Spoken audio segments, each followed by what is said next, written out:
ಓಂ ಶಾಂತಿ. ಮುರಳಿಯ ದಿನಾಂಕ 22/2/2026. ಪ್ರಾತಃ ಮುರಳಿ ಅವ್ಯಕ್ತ ಬಾಪ್ದಾದ ಮಧುಬನ. ರಿವೈಸ್ ಮುರಳಿ 5/2/2009. ತಂದೆ ತಿಳಿಸುತ್ತಾರೆ, ಸೇವೆ ಮಾಡುತ್ತಾ ಡಬಲ್ ಲೈಟ್ ಸ್ಥಿತಿಯ ಮೂಲಕ ಫರಿಷ್ಠಾತನದ ಅವಸ್ಥೆಯಲ್ಲಿ ಸ್ಥಿತಿಯಲ್ಲಿ ಇರಿ. ಅಶರೀರಿ ಆಗುವ ಅಭ್ಯಾಸ ಮಾಡಿರಿ. ಇಂದು ಬಾಬ್ದಾದ 4 ಕಡೆಯ ಮಕ್ಕಳ 3 ರೂಪಗಳನ್ನು ನೋಡುತ್ತಿದ್ದಾರೆ. ಹೇಗೆ ಬಾಬರವರ 3 ರೂಪಗಳನ್ನು ತಿಳಿದುಕೊಂಡಿದ್ದೀರಾ, ಹಾಗೆಯೇ ಮಕ್ಕಳದು ಸಹ ಬಾಬಾ 3 ರೂಪಗಳನ್ನು ನೋಡುತ್ತಿದ್ದಾರೆ. ಯಾವುದು ಈ ಸಂಗಮ ಯುಗದ ಲಕ್ಷ್ಯ ಮತ್ತು ಲಕ್ಷಣವಿದೆ? ಮೊದಲ ಸ್ವರೂಪ ಬ್ರಾಹ್ಮಣ ಸ್ವರೂಪ, ಎರಡನೆಯದು ಸೂಕ್ಷ್ಮ ದೇವತಾ ಸ್ವರೂಪ, ಮೂರನೆಯದು ದೇವತಾ ಸ್ವರೂಪ. ಬ್ರಾಹ್ಮಣರಿಂದ ಫರಿಷ್ಠೆಗಳು, ಫರಿಷ್ಠೆಗಳಿಂದ ದೇವತೆಗಳು ಅಂದಾಗ ವರ್ತಮಾನ ಸಮಯ ಈಗ ವಿಶೇಷವಾಗಿ ಯಾವ ಲಕ್ಷ್ಯ ಸನ್ಮುಖದಲ್ಲಿ ಇದೆ? ಏಕೆಂದರೆ ಫರಿಷ್ಠ ಆಗದೆ ದೇವತೆಗಳಾಗಲು ಸಾಧ್ಯವಿಲ್ಲ. ಅಂದಾಗ ವರ್ತಮಾನ ಸಮಯ ಮತ್ತು ಸ್ವಯಂನ ಪುರುಷಾರ್ಥದ ಪ್ರಮಾಣ ಈಗ ಲಕ್ಷ್ಯ ಇದೇ ಆಗಿದೆ. ಫರಿಷ್ಠ ಸೂಕ್ಷ್ಮ ದೇವತೆಯಾಗುವುದು. ಸಂಗಮ ಯುಗದ ಸಂಪನ್ನ ಸ್ವರೂಪ ಫರಿಷ್ಠ ದೇವತೆ ಆಗುವುದಾಗಿದೆ. ಫರಿಷ್ಠೆಗಳ ಪರಿಭಾಷೆಯನ್ನು ತಿಳಿದುಕೊಂಡಿದ್ದೀರಾ. ಫರಿಷ್ಠ ಎಂದರೆ ಅರ್ಥ ಹಳೆಯ ಪ್ರಪಂಚದ ಸಂಬಂಧ, ಸಂಸ್ಕಾರ, ಸಂಕಲ್ಪದಿಂದಲೂ ಹಗುರವಾಗಿರುವುದು. ಹಳೆಯ ಸಂಸ್ಕಾರ ಎಲ್ಲದರಲ್ಲೂ ಹಗುರ. ಕೇವಲ ತಮ್ಮ ಸಂಸ್ಕಾರ ಸ್ವಭಾವ ಸಂಸಾರದಲ್ಲಿ ಹಗುರತೆ ಅಲ್ಲ. ಆದರೆ ಫರಿಷ್ಠ ಎಂದರೆ ಅರ್ಥ ಸರ್ವರ ಸಂಬಂಧದಲ್ಲಿ ಬರುತ್ತಾ ಸರ್ವರ ಸ್ವಭಾವ ಸಂಸ್ಕಾರಗಳಲ್ಲಿಯೂ ಹಗುರತನ. ಈ ಹಗುರತನದ ಗುರುತೇನಾಗಿದೆ? ಫರಿಷ್ಠ ಆತ್ಮ ಸರ್ವರಿಗೂ ಪ್ರಿಯರಾಗಿರುತ್ತಾರೆ. ಕೆಲವರಿಗೆ ಪ್ರಿಯರಲ್ಲ, ಸರ್ವರಿಗೂ ಪ್ರಿಯರು. ಹೀಗೆ ಬ್ರಹ್ಮ ಬಾಬಾರವರನ್ನು ಪ್ರತಿಯೊಬ್ಬರು ತಿಳ್ಕೊಳ್ತಾ ಇದ್ರು ನನ್ನವರೆಂದು. ನನ್ನ ಬಾಬಾ ಅಂತ ಹೇಳ್ತೀರಾ ಅಲ್ವಾ? ಹಾಗೆ ಫರಿಷ್ಠ ಎಂದರೆ ಅರ್ಥ ಸರ್ವರಿಗೂ ಪ್ರಿಯರು. ಕೆಲವು ಮಕ್ಕಳು ಯೋಚನೆ ಮಾಡ್ತಾರೆ, ಬ್ರಹ್ಮ ಬಾಬಾ ಅಂತೂ ಬ್ರಹ್ಮ ಆಗಿದ್ದರು, ಆದರೆ ತಾವೆಲ್ಲರೂ ಸಹ ತಮ್ಮ ಸಮಾನ ಬ್ರಾಹ್ಮಣ ಆತ್ಮಗಳಲ್ಲಿ ನೋಡಿದ್ದೀರಾ? ತಮ್ಮೆಲ್ಲರ ಪ್ರಿಯವಾದ ದಾದೀಜಿ ಎಲ್ಲರೂ ಪ್ರೀತಿಯಿಂದ ಅನುಭವ ಮಾಡ್ತೀರಾ ಅಲ್ವಾ ನನ್ನ ದಾದಿ ಎಂದು? ಸರ್ವರೂಪದಲ್ಲಿ ಸ್ವಭಾವ ಸಂಸ್ಕಾರ ಈ ಹಳೆಯ ಸಂಸಾರದಲ್ಲಿರ್ತಾ ಭಿನ್ನ ಮತ್ತು ಪ್ರಿಯವಾಗಿದ್ದರು. ಹಗೂರತನದಿಂದ ಎಲ್ಲರೂ ಹೇಳ್ತೀರಾ ಅಲ್ವಾ ನಮ್ಮ ದಾದಿ ಅಂತ. ಕಾರಣ ಏನು? ಸ್ವಯಂ ಸ್ವಭಾವ ಸಂಸ್ಕಾರದಲ್ಲಿ ಹಗುರವಾಗಿದ್ದರು ದಾದೀಜಿಯವರು. ಎಲ್ಲರಿಗೂ ತನ್ನತನದ ಅನುಭವವನ್ನು ಮಾಡಿಸಿದ್ದಾರೆ, ಎಕ್ಸಾಂಪಲ್ ಆಗಿದ್ದಾರೆ. ಜಗದಂಬೆಯನ್ನು ನೋಡಿದ್ದೀರಾ? ಆದರೆ ಕೆಲವರು ಯೋಚನೆ ಮಾಡ್ತಾರೆ, ಅವರಂತೂ ಜಗದಂಬೆ ಆಗಿದ್ರು ಅಲ್ವಾ ಎಂದು. ಆದರೆ ದಾದೀಜಿ ನೀವು ಬ್ರಾಹ್ಮಣರ ರೀತಿಯಲ್ಲೇ ಸಾತಿಯಾಗಿದ್ದರು. ಅವರಿಂದ ಒಂದು ವೇಳೆ ಪುರುಷಾರ್ಥ ಕೇಳಿದ್ರೆ ಅಥವಾ ಹೇಳಿದ್ರೆ ಅವರ ಬಾಯಲ್ಲಿ ಸದಾ ಒಂದೇ ಶಬ್ದ ಬರ್ತಾ ಇತ್ತು, ಈಗ ಕರ್ಮಾತೀತ ಆಗಬೇಕು ಎಂದು. ಕರ್ಮಾತೀತ ಆಗುವ ಲಗನ್ನಿನಲ್ಲಿ ಅನ್ಯರಿಗೂ ಸಹ ಇದೇ ಶಬ್ದ ಬಾರಿ ಬಾರಿಗೂ ನೆನಪು ಮಾಡಿಸುತ್ತಿದ್ದರು. ಅಂದಾಗ ಬ್ರಾಹ್ಮಣರ ಲಕ್ಷ್ಯ ಈಗ ಮತ್ತು ಲಕ್ಷಣ ವಿಶೇಷವಾಗಿ ಇದೇ ಇರಬೇಕು. ಯಾವುದು? ಕರ್ಮಾತೀತ ಆಗುವಂತಹದ್ದು. ಇದೇ ಲಕ್ಷಣಗಳಿವೆ, ಆದರೆ ನಂಬರ್ ವಾರು ಇದೇ ಲಗನ್ ಇರಬೇಕು. ಈಗ ಫರಿಷ್ಠೆ ಆಗಲೇಬೇಕು. ಫರಿಷ್ಠ ಎಂದರೆ ಅರ್ಥ ಈ ದೇಹ ಸಾಕಾರ ದೇಹದಿಂದ ಭಿನ್ನ, ಸದಾ ಪ್ರಕಾಶದ ದೇಹಧಾರಿ. ಫರಿಷ್ಠ ಎಂದರೆ ಅರ್ಥ ಈ ಕರ್ಮೇಂದ್ರಿಯಗಳಿಗೆ ರಾಜರು. ಬಾಬ್ದಾದರವರು ಮೊದಲೇ ತಿಳಿಸಿದ್ದಾರೆ, ಪೂರ್ತಿ ಸೃಷ್ಟಿ ಚಕ್ರದಲ್ಲಿ ಒಬ್ಬರೇ ಬಾಬ್ದಾದ ನಶೆಯಿಂದ ಹೇಳುತ್ತಾರೆ, ನನ್ನ ಒಬ್ಬೊಬ್ಬ ಮಗು ರಾಜ ಮಗು ಎಂದು, ಸ್ವರಾಜ್ಯ ಅಧಿಕಾರಿಗಳೆಂದು. ಅಂದಾಗ ಫರಿಷ್ಠೆ ಎಂದರೆ ಅರ್ಥ ಸ್ವರಾಜ್ಯ ಅಧಿಕಾರಿ. ಇಂತಹ ಸ್ವರಾಜ್ಯ ಅಧಿಕಾರಿ ಆತ್ಮ ಪ್ರಕಾಶದ ಸ್ವರೂಪಧಾರಿಗಳು. ತಾವು ಯಾರೇ ಇಂತಹ ಲೈಟ್ ಪ್ರಕಾಶದ ಡಬಲ್ ಹಗುರತನದ ಸ್ಥಿತಿಯಲ್ಲಿ ಸ್ಥಿತರಾಗಿದ್ದು ಒಂದು ವೇಳೆ ಯಾರ ಜೊತೆಯಲ್ಲಿಯೇ ಮಿಲನ ಮಾಡಿದರು, ಯಾರನ್ನೇ ಭೇಟಿ ಮಾಡಿದರು, ಅವರ ಮಸ್ತಕದಲ್ಲಿ ಆತ್ಮ ಜ್ಯೋತಿಯ ಅಭಿಮಾನ ನಡೆಯುತ್ತಾ ತಿರುಗಾಡುತ್ತಾ ಕಾಣುವುದು. ಈಗ ಈ ತೀವ್ರ ಪುರುಷಾರ್ಥದ ಲಕ್ಷ್ಯ ಮತ್ತು ಲಕ್ಷಣ ಸದಾ ಇಮರ್ಜ್ ಆಗಿ ಇಟ್ಟುಕೊಳ್ಳಿ. ಹೇಗೆ ಬ್ರಹ್ಮ ಬಾಬಾರವರಲ್ಲಿ ನೋಡಿದ್ದೀರಾ, ಒಂದು ವೇಳೆ ಯಾರೇ ಮಿಲನ ಮಾಡಿದರೂ, ದೃಷ್ಟಿ ತೆಗೆದುಕೊಂಡರೂ, ಮಾತನಾಡುತ್ತಿದ್ದರು, ಏನು ಕಂಡು ಬರುತ್ತಿದ್ದರು, ಬಾಬಾ ಏನಾಗಿ ಕಾಣ್ತಿದ್ರು ಮತ್ತು ಪ್ರಕಾಶದಲ್ಲಿ ಅನುಭವ ಮಾಡ್ತಾ ಇದ್ರು. ಬ್ರಹ್ಮ ಬಾಬಾ ಮಾತನಾಡ್ತಾ ಮಾತನಾಡ್ತಾ ಮಧುರ ಆ ಶರೀರಿ ಸ್ಥಿತಿಯಲ್ಲಿ ಸ್ಥಿತರಾಗ್ತಾ ಇದ್ರು. ಬಲೆ ಎಷ್ಟೇ ಸರ್ವಿಸಿನ ಸಮಾಚಾರವಿರಬಹುದು, ಆದರೆ ಅನ್ಯರಿಗೂ ಸಹ ಸೆಕೆಂಡಿನಲ್ಲಿ ಆ ಶರೀರಿತನದ ಅನುಭವ ಮಾಡಿಸುತ್ತಿದ್ದರು. ಯಾವುದೇ ಮುರಳಿಯಲ್ಲಿ ಚೆಕ್ ಮಾಡಿ, ಬಾರಿ ಬಾರಿಗೂ ನಾನು ಅಶರೀರಿ ಆತ್ಮ ಆಗಿದ್ದೇನೆ. ಆತ್ಮನ ಪಾಠ ಒಂದೇ ಮುರಳಿಯಲ್ಲಿ ಎಷ್ಟು ಬಾರಿ ನೆನಪು ಮಾಡಿಸಿದ್ದಾರೆ. ಈಗ ಸಮಯದ ಅನುಸಾರವಾಗಿ ಚಿಕ್ಕ ಚಿಕ್ಕ ವಿಸ್ತಾರದ ಮಾತುಗಳು, ಸ್ವಭಾವ ಸಂಸ್ಕಾರದ ಮಾತುಗಳು ಅಶರೀರಿ ಅವಸ್ಥೆಯಿಂದ ದೂರ ಮಾಡುತ್ತಿವೆ. ಈಗ ಇದರಲ್ಲಿ ಪರಿವರ್ತನೆ ಬೇಕಾಗಿದೆ. ಬಾಬ್ದಾದ ನೋಡಿದ್ದಾರೆ, ಸೇವೆಯಲ್ಲಿ ರಿಸಲ್ಟು ಚೆನ್ನಾಗಿದೆ. ಸೇವೆಗಾಗಿ ಮೆಜಾರಿಟಿ ಮಕ್ಕಳಿಗೆ ಉಮಂಗ ಉತ್ಸಾಹವಿದೆ. ಪ್ಲ್ಯಾನ್ಸನ್ನು ಮಾಡುತ್ತಿರುತ್ತೀರಾ. ಸಂದೇಶ ಕೊಡುವುದು ಅವಶ್ಯಕವಾಗಿದೆ. ಮತ್ತು ಬಾಬ್ದಾದ ಇಂದು ಸಹ ಭಿನ್ನ ಭಿನ್ನ ವರ್ಗಗಳ ಭಿನ್ನ ಭಿನ್ನ ಸ್ಥಾನಗಳ ಸೇವೆಯ ಒಳ್ಳೆಯ ರಿಸಲ್ಟನ್ನು ನೋಡಿದರು. ಆದರೆ ಸೇವೆಯ ಜೊತೆ ಅಶರೀರಿತನದ ವಾಯುಮಂಡಲ ಪರಿಶ್ರಮ ಕಡಿಮೆ, ಪ್ರಭಾವ ಜಾಸ್ತಿ ಬೀರಬೇಕು. ಕೇಳಿರುವಂಥದ್ದು ಇಷ್ಟ ಅನಿಸುತ್ತೆ, ಆದರೆ ವಾಯುಮಂಡಲದಿಂದ ಅಶರೀರಿತನದ ದೃಷ್ಟಿಯಿಂದ ಅನುಭವ ಮಾಡಬೇಕು. ಆ ಅನುಭವ ಮರೆಯುವುದಿಲ್ಲ. ಅಂದಾಗ ಫರಿಷ್ಠಾತನದ ಗುಂಗು ಈಗ ಸೇವೆಯಲ್ಲಿ ವಿಶೇಷವಾಗಿ ಎಡಿಷನ್ ಮಾಡಿಕೊಳ್ಳಿ, ಜೋಡಿಸಿಕೊಳ್ಳಿ. ಒಂದಲ್ಲ ಒಂದು ಶಾಂತಿಯ, ಖುಷಿಯ, ಸುಖದ, ಆತ್ಮಿಕ ಪ್ರೇಮದ ಅನುಭವ ಮಾಡಿಸಿರಿ. ನಡತೆಯಲ್ಲಿ ಪ್ರೀತಿಯ ಪ್ರೇಮ. ಬಾಬಾ ಹೇಳ್ತಾರೆ, ಚಲನ್ ಮೇ ಪ್ಯಾರ್ ಪ್ರೇಮ, ಪ್ರೀತಿ ಪ್ರೇಮ ಏನು ಖಾತ್ರಿ ಮಾಡ್ತೀರಾ ಸಂಬಂಧದಿಂದ, ಪರಿವಾರದಿಂದ, ಅದಂತೂ ಅನುಭವ ಮಾಡಿ ಹೋಗ್ತಾರೆ. ಆದರೆ ಅತೀಂದ್ರಿಯ ಸುಖದ ಫೀಲಿಂಗು, ಶಾಂತಿಯ ಆತ್ಮಿಕ ನಶೆ ಈಗ ವಾಯುಮಂಡಲ ವೈಬ್ರೇಷನ್ ಮೂಲಕ ವಿಶೇಷವಾಗಿ ಅನುಭವ ಮಾಡಿಸುವಂತಹದರ ಕಡೆ ಗಮನವಿಟ್ಟುಕೊಳ್ಳಿ. ವಿಶೇಷ ಅನುಭವ ಮಾಡಿಸಿರಿ, ಒಂದಲ್ಲ ಒಂದು ಅನುಭವ ಮಾಡಿಸಿರಿ. ಹೇಗೆ ಇಲ್ಲಿನ ಪದ್ಧತಿಗಳು, ಇಲ್ಲಿನ ನಿಯಮಗಳಿಗೆ ಪ್ರಭಾವಿತರಾಗಿ ಹೋಗ್ತಾರೆ, ಸಿಸ್ಟಮ್ಗೆ ಪ್ರಭಾವಿತರಾಗ್ತಾರೆ. ಹಾಗೆಯೇ ಸಿಸ್ಟಮ್ ಪರಿವಾರದ ಪ್ರೀತಿಯದು, ಮತ್ತು ಎಲ್ಲಿಯೂ ಸಹ ಇಂತಹ ಪ್ರೀತಿ ಸಿಗುವುದಿಲ್ಲ. ಈ ರೀತಿ ಈಗ ಒಂದಲ್ಲ ಒಂದು ಶಕ್ತಿ, ಒಂದಲ್ಲ ಒಂದು ಪ್ರಾಪ್ತಿಯ ಅನುಭವ ಮಾಡಿನೇ ಹೋಗ್ಬೇಕೆಲ್ಲರೂ. ಈಗ 70 ವರ್ಷ 72 ವರ್ಷನೂ ಪೂರ್ತಿ ಆಯಿತು. 90ನೇ ವರ್ಷದ ಶಿವ ಜಯಂತಿ ಆಚರಣೆ ಮಾಡಿದ್ವಿ ಅಲ್ವಾ. ಇಷ್ಟು ಸಮಯದ ರಿಸಲ್ಟಲ್ಲಿ ಏನು ನೋಡಲಾಯಿತು? ಪರಿಶ್ರಮದ್ದು ನೋಡಲಾಯಿತು. ಆದರೆ ಇಲ್ಲಿಯವರೆಗೆ ಬ್ರಹ್ಮ ಕುಮಾರಿಯರು ಕಾರ್ಯ ಮಾಡ್ತಾ ಇದ್ದಾರೆ. ಬ್ರಹ್ಮ ಕುಮಾರಿಯರ ಜ್ಞಾನ ಚೆನ್ನಾಗಿದೆ, ಇದು ಹೇಳ್ತಾ ಇದ್ದಾರೆ. ಆದರೆ ಮಾಡಿಸುವವರು ಯಾರು, ಕೊಡುವವರು ಯಾರು, ನಡೆಸುವವರು ಯಾರು, ಸೋರ್ಸ್ ಯಾರು, ಇದು ಯಾರಿಗೂ ಗೊತ್ತಾಗ್ತಾ ಇಲ್ಲ. ತಾವೆಲ್ಲರಿಂದ ಬಾಬಾ ಎಂಬ ಶಬ್ದ ಕೇಳಿ ಹೇಳುತ್ತಾರೆ, ಬಾಬಾ ಇವರಿಗೆ ಇದ್ದಾರೆ ಅಂತ. ಆದರೆ ಅವರೇ ನನ್ನ ಬಾಬಾ ಆಗಿದ್ದಾರೆ. ತಂದೆಯ ಪ್ರತ್ಯಕ್ಷತೆ ಈಗ ಗುಪ್ತ ರೂಪದಲ್ಲಿ ಇದೆ. ಬಾಬಾ ಬಾಬಾ ಅಂತ ಹೇಳ್ತಾರೆ, ಆದರೆ ನನ್ನ ಬಾಬಾ, ನಾನು ಬಾಬ್ರೂರ ಮಗುವಾಗಿದ್ದೇನೆ, ಬಾಬಾ ನನ್ನವರು. ಇದನ್ನು ಕೋಟಿಯಲ್ಲೂ ಕೆಲವರಷ್ಟೇ ಹೇಳ್ತಾರೆ, ಕೋಟಿಯಲ್ಲಿ ಕೆಲವರ ಬಾಯಿಂದ ಅಷ್ಟೇ ಬರುತ್ತೆ. ಅಂದಾಗ ಸಂಗಮ ಯುಗದ ಲಕ್ಷ್ಯ ಏನಾಗಿದೆ? ನಾವೆಲ್ಲ ಆತ್ಮರ ತಂದೆ ಬಂದಿದ್ದಾರೆ. ಆಸ್ತಿಯಂತೂ ತಂದೆಯ ಮೂಲಕ ಸಿಗತ್ತೆ ಅಲ್ವಾ. ಆ ಒಂದು ಪ್ರಭಾವ ಫರಿಷ್ಠಾ ಸ್ಥಿತಿಯಿಂದ ವಾಯುಮಂಡಲ ಹರಡತ್ತೆ. ಇವರ ದೃಷ್ಟಿಯಿಂದ ಲೈಟ್ ಸಿಗತ್ತೆ. ಇವರ ದೃಷ್ಟಿಯಲ್ಲಿ ಆತ್ಮೀಯತೆಯ ಪ್ರಕಾಶ ಕಂಡು ಬರುತ್ತೆ.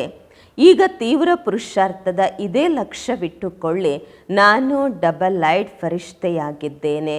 ನಡೆಯುತ್ತಾ ತಿರುಗಾಡುತ್ತಾ ಫರಿಷ್ಠಾ ಸ್ವರೂಪದ ಅನುಭೂತಿಯನ್ನು ಹೆಚ್ಚಿಸಿಕೊಳ್ಳಿ. ಅಶರೀರಿತನದ ಅನುಭವವನ್ನು ಹೆಚ್ಚಿಸಿಕೊಳ್ಳಿ. ಸೆಕೆಂಡಿನಲ್ಲಿ ಯಾರ ಸಂಕಲ್ಪಗಳನ್ನು ಸಮಾಪ್ತಿ ಮಾಡುವುದರಲ್ಲಿ, ಯಾವುದೇ ಸಂಕಲ್ಪವನ್ನು ಸಮಾಪ್ತಿ ಮಾಡುವುದರಲ್ಲಿ ಸ್ವಭಾವ ಸಂಸ್ಕಾರದಲ್ಲಿ ಡಬಲ್ ಲೈಟ್ ಆಗಿ. ಕೆಲವು ಮಕ್ಕಳು ಹೇಳ್ತಾರೆ, ನಾವಂತೂ ಹಗುರವಾಗಿರ್ತೀವಿ, ಆದರೆ ಬೇರೆಯವರು ನಮ್ಮನ್ನು ತಿಳಿದುಕೊಳ್ಳುವುದಿಲ್ಲ ಎಂದು. ಆದರೆ ಈ ರೀತಿ ಡಬಲ್ ಲೈಟ್ ಫರಿಷ್ಠ, ಡಬಲ್ ಲೈಟಿನ ಲೈಟ್ ಏನು ಮುಚ್ಚಿಟ್ಟುಕೊಳ್ಳಲು ಸಾಧ್ಯವ? ಮರೆಯಾಗಿರಲಿಕ್ಕೆ ಸಾಧ್ಯನಾ? ಚಿಕ್ಕದಾಗಿರುವ ಸ್ಥೂಲ ಲೈಟ್ ಟಾರ್ಚ್ ಇತ್ತು ಅಥವಾ ಮಾಚಿಸಿನ ಬೆಂಕಿಪಟ್ಟಣದ ಕಡ್ಡಿ ಹಚ್ಚಿದ್ರೂ ಸಹ ಎಲ್ಲಾದರೂ ಹಚ್ಚಿದ್ರೆ ಅದು ಕಾಣುತ್ತೆ ಅಲ್ವಾ? ಮುಚ್ಚಿಡ್ಲಿಕ್ಕಾಗಲ್ಲ ಅಲ್ವಾ? ಇದಂತೂ ಆತ್ಮಿಕ ಲೈಟ್ ಆಗಿದೆ. ಅಂದಾಗ ತಮ್ಮ ವಾಯುಮಂಡಲದಿಂದ ಅವರಿಗೆ ಅನುಭವ ಮಾಡಿಸಿರಿ. ಇವ್ರು ಯಾರು? ಬಲೆ ಜಗದಂಬ ಅಥವಾ ದಾದೀಜಿಯವರು ನನ್ನನ್ನು ತಿಳ್ಕೊಂಡಿಲ್ಲ ಅಂತ ಹೇಳಿಲ್ಲ. ತಮ್ಮ ವಾಯುಮಂಡಲದಿಂದ ಸರ್ವರಿಗೂ ಪ್ರಿಯರಾಗಿದ್ರು ಅಲ್ವಾ? ದಾದಿಯವ್ರ ಬಗ್ಗೆ ಯಾರಿಗೂ ಗೊತ್ತಿಲ್ಲ ಅಂದರೂ ನಮ್ಮ ದಾದಿ ಅಂತ ಹೇಳ್ತಾರೆ ಅಲ್ವಾ? ಅದಕ್ಕಾಗಿ ದಾದಿಯವರ ಉದಾಹರಣೆ ಕೊಡಲಾಗುವುದು. ಏಕೆಂದರೆ ಬ್ರಹ್ಮ ಬಾಬರವರಿಗೋಸ್ಕರ ಯೋಚಿಸುತ್ತಾರೆ. ಬ್ರಹ್ಮ ಬಾಬರವರಲ್ಲಂತೂ ಶಿವಬಾಬಾ ಇದ್ದರು. ಶಿವತಂದೆಗೋಸ್ಕರ ಯೋಚನೆ ಮಾಡ್ತಾರಲ್ವ? ಅವರಂತೂ ನಿರಾಕಾರ, ಭಿನ್ನ ಮತ್ತು ನಿರಾಕಾರ. ನಾವಂತೂ ಸ್ಥೂಲವಾಗಿದ್ದೇವೆ, ಶರೀರಧಾರಿಗಳಾಗಿದ್ದೇವೆ. ಇಷ್ಟು ದೊಡ್ಡ ಸಂಘಟನೆಯಲ್ಲಿ ಇರುವವರು, ಪ್ರತಿಯೊಬ್ಬರ ಸಂಸ್ಕಾರಗಳ ಮಧ್ಯದಲ್ಲಿ ಇರುವವರಾಗಿದ್ದೇವೆ. ಸಂಸ್ಕಾರಗಳನ್ನು ಮಿಲನ ಮಾಡಿಕೊಳ್ಳುವುದು ಅಂದರೆ ಅರ್ಥ ಫರಿಷ್ಠೆ ಆಗುವುದಾಗಿದೆ. ಸಂಸ್ಕಾರಗಳನ್ನು ನೋಡಿ ಕೆಲವರು ದಿಲ್ ಶಿಕಸ್ತಾಗುತ್ತಾರೆ. ಬಾಬಾ ಬಹಳ ಒಳ್ಳೆಯವರು, ಬ್ರಹ್ಮ ಬಾಬಾ ತುಂಬ ಒಳ್ಳೆಯವರು, ಜ್ಞಾನ ತುಂಬ ಚೆನ್ನಾಗಿದೆ, ಪ್ರಾಪ್ತಿಗಳು ತುಂಬ ಚೆನ್ನಾಗಿದೆ. ಆದರೆ ಸ್ವಭಾವ ಸಂಸ್ಕಾರ ಮಿಲನ ಮಾಡಿಕೊಳ್ಳುವುದು ಅಂದರೆ ಅರ್ಥ ಸರ್ವರಿಗೂ ಪ್ರಿಯರೂ ಆಗಬೇಕು. ಕೆಲವರಿಗೆ ಪ್ರಿಯರಾಗೋದಲ್ಲ. ಆದರೆ ಕೆಲವು ಮಕ್ಕಳು ಹೇಳ್ತಾರೆ ಕೆಲವ್ರ ಜೊತೆ ಪ್ರೀತಿಯ ವಿಶೇಷತೆ, ಭಾಳ ಭಿನ್ನವಾಗಿರುವ ವಿಶೇಷತೆ, ಪ್ರಿಯವಾದ ವಿಶೇಷತೆಯನ್ನು ನೋಡಿದ್ರೆ ನಮ್ಮವರು ಅಂತ ಅನಿಸುತ್ತೆ. ಇವರ ಭಾಷಣ ತುಂಬ ಚೆನ್ನಾಗಿರುತ್ತೆ, ಇವರಲ್ಲಿ ಇಂತಹ ವಿಶೇಷತೆ ತುಂಬ ಚೆನ್ನಾಗಿದೆ, ಇವರ ಮಾತುಗಳು ತುಂಬ ಚೆನ್ನಾಗಿರುತ್ತೆ. ಫರಿಷ್ಠ ಆಗುವುದರಲ್ಲಿ ಇದು ವಿಘ್ನ ಬರುತ್ತೆ. ಬಲೆ ಪ್ರಿಯರನ್ನಾಗಿ ಮಾಡಿಕೊಳ್ಳಿ, ಆದರೆ ನಾನು ಆತ್ಮ ಭಿನ್ನವಾಗಿದ್ದೇನೆ. ಭಿನ್ನ ಸ್ಥಿತಿಯಿಂದ ಪ್ರಿಯರನ್ನಾಗಿ ಮಾಡಿಕೊಳ್ಳಿ. ವಿಶೇಷತೆಗಳ ಜೊತೆ ಪ್ರೀತಿ ಇರಬಾರ್ದು, ಮೋಹ ಆಗ್ಬಿಡತ್ತಲ್ವ, ಅದು ಮಾಯೆ. ಅವರ ವಿಶೇಷತೆಗಳ ಜೊತೆ ಪ್ರೀತಿ ಬರಬಾರ್ದು. ಕೊಟ್ಟಿರುವ ದಾತನ ಜೊತೆ ಪ್ರೀತಿ ಬರಬೇಕು. ಇವರ ಗುಣ ನನಗೆ ತುಂಬ ಇಷ್ಟ ಅನಿಸುತ್ತಲ್ವ, ಅದನ್ನು ಬಲೆ ಧಾರಣೆ ಮಾಡಿಕೊಳ್ಳಿ. ಆದರೆ ಆ ಕಾರಣದಿಂದಾಗಿ ಕೇವಲ ಪ್ರಿಯರಾಗುವುದು ಸಹ ತಪ್ಪು. ಫರಿಷ್ಠೆಗಳು ಎಲ್ಲರಿಗೂ ಪ್ರಿಯರಾಗಿರುತ್ತಾರೆ. ಪ್ರತಿಯೊಬ್ಬರೂ ಹೇಳಬೇಕು ನನ್ನವರು, ತಮ್ಮತನದ ಅನುಭವವಾಗಬೇಕು. ಈ ರೀತಿ ಫರಿಷ್ಠ ಅವಸ್ಥೆಯಲ್ಲಿ ವಿಘ್ನಗಳು, ಎರಡು ವಸ್ತುಗಳ ವಿಘ್ನ ಆಗತ್ತೆ. ಒಂದಂತೂ ದೇಹಾಭಿಮಾನ, ನ್ಯಾಚುರಲ್ ಆಗಿ ಎಲ್ಲರಿಗೂ ಅನುಭವ ಆಗಿಬಿಡತ್ತೆ. 63 ಜನ್ಮಗಳ ದೇಹಾಭಿಮಾನ ಪ್ರಕಟವಾಗಿಬಿಡತ್ತೆ. ಎರಡನೆಯದು ಬಾಬಾ ಹೇಳ್ತಾರೆ ದೇಹಬಾನ್, ದೇಹದ ಬಂಧನ. ಒಂದು ದೇಹ ಅಭಿಮಾನ, ಮತ್ತೊಂದು ದೇಹಬಾನ್. ದೇಹಬಾನ್ ಮತ್ತು ದೇಹ ಅಭಿಮಾನ. ಜ್ಞಾನದಲ್ಲಿ ಎಷ್ಟು ಮುಂದುವರಿಯುತ್ತೀರಾ ಸ್ವಯಂನ ಪ್ರತಿಯೂ ಕೂಡ ಕೆಲವೊಮ್ಮೆ ದೇಹಾಭಿಮಾನ ಬರುತ್ತದೆ. ಆ ಅಭಿಮಾನ ಕೆಳಗೆ ಬೀಳಿಸುವಂತಹದ್ದಾಗಿದೆ. ದೇಹಾಭಿಮಾನ ಏನು ಬರುತ್ತೆ? ಏನೆಲ್ಲ ವಿಶೇಷತೆಗಳಿದೆ ಅಲ್ವಾ? ಆ ವಿಶೇಷತೆಗಳ ಕಾರಣದಿಂದಾಗಿ ಅಭಿಮಾನ ಬರುತ್ತೆ. ನಾನೇನು ಕಡಿಮೆ ಇದ್ದೀನಾ? ನನ್ನ ಭಾಷಣ ಎಲ್ಲರಿಗೂ ಇಷ್ಟ ಆಗೋದಿಲ್ವಾ? ನನ್ನ ಸೇವೆಯ ಪ್ರಭಾವ ಬೀಳೋದಿಲ್ವಾ? ಯಾವುದೇ ಕಲೆ, ನನ್ನ ಹ್ಯಾಂಡ್ಲಿಂಗ್ ತುಂಬ ಚೆನ್ನಾಗಿದೆ, ನನ್ನ ಭಾಷಣ ಚೆನ್ನಾಗಿದೆ, ನನ್ನ ವಿಶೇಷತೆ ಚೆನ್ನಾಗಿದೆ, ನಾನು ಕೋರ್ಸ್ ಮಾಡಿಸುವ ವಿಧಾನ ತುಂಬ ಚೆನ್ನಾಗಿದೆ. ಒಬ್ಬರಲ್ಲ ಒಬ್ಬರು ಜ್ಞಾನದಲ್ಲಿ ಮುಂದುವರಿತಾರೆ, ಸೇವೆಯಲ್ಲಿ ಮುಂದುವರಿತಾರೆ, ನಾನು ಹೇಳಿದ್ದೀನಿ ಅಂದರೆ ನಡೆಯುತ್ತೆ. ಈ ರೀತಿ ಅಭಿಮಾನ ತಮ್ಮ ಪ್ರತಿಯೂ ಬರುತ್ತೆ. ಮತ್ತು ಬೇರೆಯವರ ಗುಣ, ಕಲೆ, ವಿಶೇಷತೆಯ ಪ್ರತಿಯೂ ಪ್ರೀತಿ ಬಂದುಬಿಡತ್ತೆ. ಆದರೆ ನೆನಪು ಯಾರು ಬರಬೇಕು? ನೆನಪು ಯಾದ್ ಕೌನ್ ಆಯೇಗ ಅಂತಾರೆ ಬಾಬ್ರವರು. ನೆನಪು ಯಾರು ಬರ್ತಾರೆ? ದೇಹಾಭಿಮಾನದ್ದೇ ನೆನಪು ಬರುತ್ತೆ ಅಲ್ವಾ? ಇಂತಹವರು ಬುದ್ಧಿ ತುಂಬ ಚೆನ್ನಾಗಿದೆ, ನನ್ನ ಹ್ಯಾಂಡ್ಲಿಂಗ್ ತುಂಬ ಚೆನ್ನಾಗಿದೆ. ಈ ಅಭಿಮಾನ ಸೇವೆ ಅಥವಾ ಪುರುಷಾರ್ಥದಲ್ಲಿ ಮುಂದುವರಿಯುವಂತಹವರಿಗೆ ಅಭಿಮಾನದ ರೂಪದಲ್ಲಿ ಬರುತ್ತದೆ. ಇದನ್ನು ಸಹ ಚೆಕ್ ಮಾಡಿಕೊಳ್ಳಬೇಕು. ಅಭಿಮಾನ ಇರುವಂತಹವರಿಗೆ ಅಭಿಮಾನ ಇತ್ತು ಅಂತ ಅಂದರೆ ಚೆಕ್ ಮಾಡಿಕೊಳ್ಳುವ ಸಾಧನವಾಗಿದೆ. ಕಿಂಚಿತ್ತು ಯಾರಾದರೂ ಅಪಮಾನ ಮಾಡಿದ್ರೆ, ಅವರ ವಿಚಾರದ್ದು, ಅವರ ಸಲಹೆದು, ಅವರ ಕಲೆಯದು, ಅವರ ಹ್ಯಾಂಡ್ಲಿಂಗ್ನ ಅಪಮಾನ ಆಯಿತು ಅಂತ ಅಂದರೆ ತುಂಬ ಬೇಗ ಅನುಭವ ಆಗತ್ತೆ, ಅವರಿಗೆ ಬೇಗ ಫೀಲಿಂಗ್ ಆಗತ್ತೆ. ಮತ್ತು ಅಪಮಾನ ಅನುಭವ ಆಗತ್ತೆ, ಸೂಕ್ಷ್ಮ ಗುರುತು ಕ್ರೋಧದ ಅಂಶ ಹುಟ್ಟುತ್ತೆ. ಅಪಮಾನದ ಫೀಲಿಂಗ್ ಬರುವಂತಹವರಿಗೆ ಕ್ರೋಧ ಬರುತ್ತೆ, ರೋಭಾವೇಶ ಬರುತ್ತೆ. ಅವರು ಫರಿಷ್ಠ ಆಗಲಿಕ್ಕಾಗಲ್ಲ. ಆ ಒಂದು ಆವೇಶ ಕ್ರೋಧ ಫರಿಷ್ಠೆ ಆಗಲಿಕ್ಕೆ ಬಿಡೋದಿಲ್ಲ. ಅಂದಾಗ ವರ್ತಮಾನ ಸಮಯದ ಲೆಕ್ಕಾಚಾರದಿಂದ ಬಾಪ್ದಾದ ಪುನಃ ಇಶಾರೆ ಕೊಡುತ್ತಿದ್ದಾರೆ, ಸೂಚನೆ ಕೊಡುತ್ತಿದ್ದಾರೆ. ತಮ್ಮ ಸಂಗಮ ಯುಗದ ಲಾಸ್ಟ್ ಸ್ವರೂಪ ಫರಿಷ್ಠ, ಈಗ ಜೀವನದಲ್ಲಿ ಫರಿಷ್ಠ ಸ್ವರೂಪವನ್ನು ಪ್ರತ್ಯಕ್ಷ ಮಾಡಿ ಸಾಕಾರದಲ್ಲಿ ತನ್ನಿ. ಫರಿಷ್ಠ ಆಗುವುದರಿಂದ ಅಶರೀರಿ ಆಗುವುದು ಬಹಳ ಸಹಜವಾಗತ್ತೆ. ತಮ್ಮ ಚೆಕ್ಕಿಂಗ್ ಮಾಡಿಕೊಳ್ಳಿ.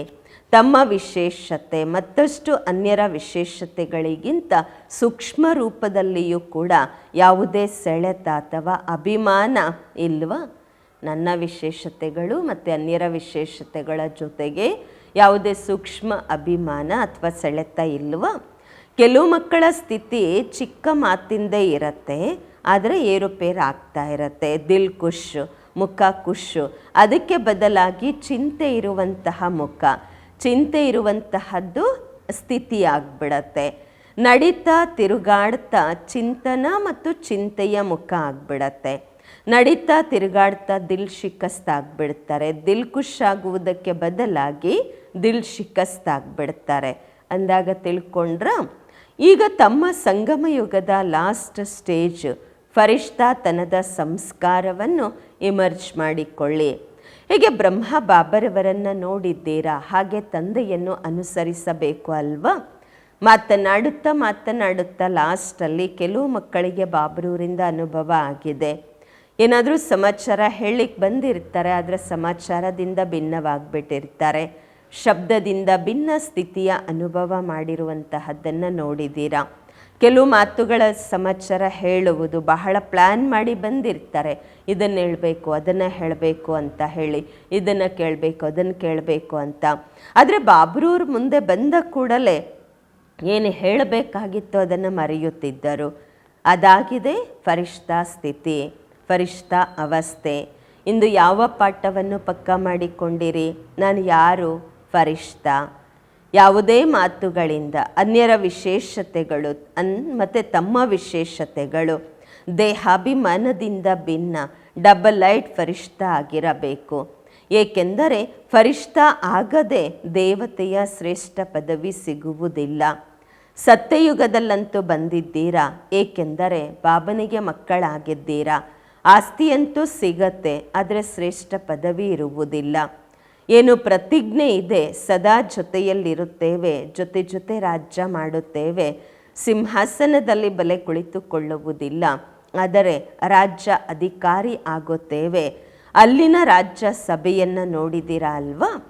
ಏನೆಲ್ಲ ರಾಜ್ಯ ಸಭೆಯ ಅಧಿಕಾರಿಗಳಿರುತ್ತಾರೆ, ಅವರ ತಿಲಕ ಮತ್ತು ಕಿರೀಟಧಾರಿ, ರಾಜ್ಯದ ತಿಲಕ, ರಾಜ್ಯದ ಗುರುತು ಕಿರೀಟ ಇರುತ್ತೆ ಅಲ್ವಾ? ಬಹಳ ಸಮಯದಿಂದ ಸ್ವರಾಜ್ಯ ಅಧಿಕಾರಿ, ಮಧ್ಯದಲ್ಲಿ ಅಲ್ಲ.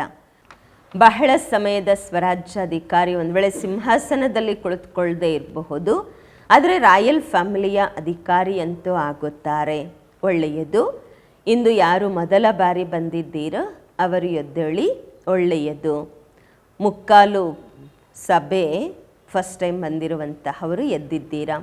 ಒಳ್ಳೆಯದು. ಯಾರು ಫಸ್ಟ್ ಟೈಮ್ ಬಂದಿದ್ದೀರಾ ಅವರೆಲ್ಲರಿಗೂ ಬಾಬನ ಜೊತೆ ಸಾಕಾರದಲ್ಲಿ ಮಿಲನ ಮಾಡುವ ಮೊದಲ ಬಾರಿಯ ಜನ್ಮದ ಶುಭಾಶಯಗಳು. ಬಾಬ್ದಾದರವರಿಗೆ ಬಂದಿರುವಂತಹ ಎಲ್ಲ ಮಕ್ಕಳಿಗೆ ಬಾಬ್ದಾದ ಇದೇ ವರದಾನ ಕೊಡ್ತಿದ್ದಾರೆ. ಟೂಲೇಟಿನ ಸಮಯವಿದೆ, ಆದರೆ ಹೊಸಬರು ಯಾರೆಲ್ಲ ಬಂದಿರುವಂತಹ ಮಕ್ಕಳಿದ್ದೀರಾ, ತಮ್ಮೆಲ್ಲರಿಗಾಗಿ ಒಂದು ವರದಾನ. ಎಂದಿಗೂ ಇದು ಸಂಕಲ್ಪವೂ ಮಾಡಬಾರದು, ನಾವು ಮುಂದೆ ಹೇಗೆ ಹೋಗೋದು. ಟೂ ಲೇಟಾಗಿ ಬಂದಿರುವಂತಹವರು, ಬಲೇಗ್ ಲೇಟಾಗಿ ಬಂದಿದ್ದೀರಾ, ಟೂ ಲೇಟಾಗಿ ಬಂದಿಲ್ಲ. ಮತ್ತು ಈಗ ತಾವೆಲ್ಲರಿಗೂ ವಿಶೇಷವಾಗಿ ಬಾಬ್ದಾದ ಮತ್ತು ನಿಮಿತ್ತ ಆಗಿರುವ ಬ್ರಾಹ್ಮಣ ಪರಿವಾರದ ಸಹೋದರ ಸಹೋದರಿಯರ ವಿಶೇಷ ಸಹಯೋಗದ ಭಾವನೆ ಇದೆ.